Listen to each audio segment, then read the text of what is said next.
అందరికీ నమస్కారం అండి. ఈరోజు ఏప్రిల్ 25 వరల్డ్ మలేరియా డే అన్నమాట. ఈరోజు యొక్క ముఖ్య ఉద్దేశం ఏంటంటే ప్రజల్లో మలేరియా నిర్మూలన కోసం ప్రజలకు అవగాహన కల్పించడం అన్నమాట. ప్రపంచవ్యాప్తంగా కూడా వరల్డ్ హెల్త్ ఆర్గనైజేషన్ వాళ్ళు మలేరియా మీద ప్రజలకు అవగాహన కల్పించి మలేరియా నిర్మూలన లక్ష్యంగా చేయాలి అనేటువంటి ఉద్దేశంతో ప్రపంచవ్యాప్తంగా కూడా ఈరోజు వరల్డ్ మలేరియా డే సెలబ్రేషన్స్ జరుగుతున్నాయండి. వరల్డ్ మలేరియా డే సెలబ్రేషన్స్ అనేవి 2007 నుంచి కూడా ఆఫ్రికన్ రాజధానిలో ఫస్ట్ స్టార్ట్ చేశారు. ఆ డే గుర్తుగా ఏంటంటే ప్రతి సంవత్సరం 2007 నుంచి కూడా ప్రపంచవ్యాప్తంగా జరగడం జరుగుతుంది.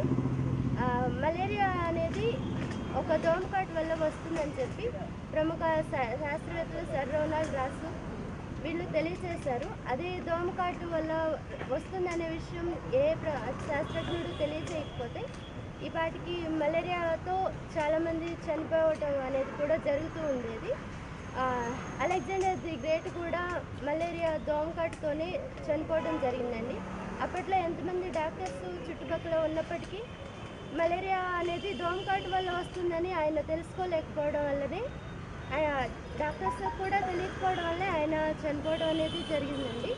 అప్పటి నుంచి కూడా హిస్టారికల్గా అలెగ్జాండరు మలేరియాతోనే చనిపోయారని హిస్టరీలో చెప్తూ ఉన్నారు. అలాగే అండి, ప్రజలందరూ కూడా ముఖ్యంగా తెలుసుకోవాల్సింది ఏంటంటే మలేరియా వస్తే అది రిపీట్ అవుతూనే ఉంటుంది.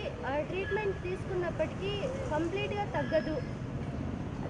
మలేరియా వచ్చి మనం బాధపడటం కంటే మలేరియా రాకుండా దోమకాటుకు గురి కాకుండా దోమతెరలు వాడటం, ఇంటి వెలుపల కిటికీలకి మెష్ వాడటం, ఇంటి లోపల ఉన్నటువంటి వాటర్ స్టోరేజెస్ ఏమన్నా ఉన్నాయని ఎప్పటికప్పుడు తరచూ చూసుకోవడం, అలాగే ఇంటి ముందు డ్రైనేజెస్లో వాటర్ ఫ్లో ఉండేలా చూసుకోవడం, ఎటువంటి చెత్త చెదారం వేయకుండా ఇంటి పరిసరాలు పరిశుభ్రంగా ఉంచుకోవడం, ఇటువంటివన్నీ కూడా ప్రతి ఇంట్లో ఉన్నటువంటి స్త్రీ చూసుకోవడం ముఖ్యంగా చాలా మంచిది.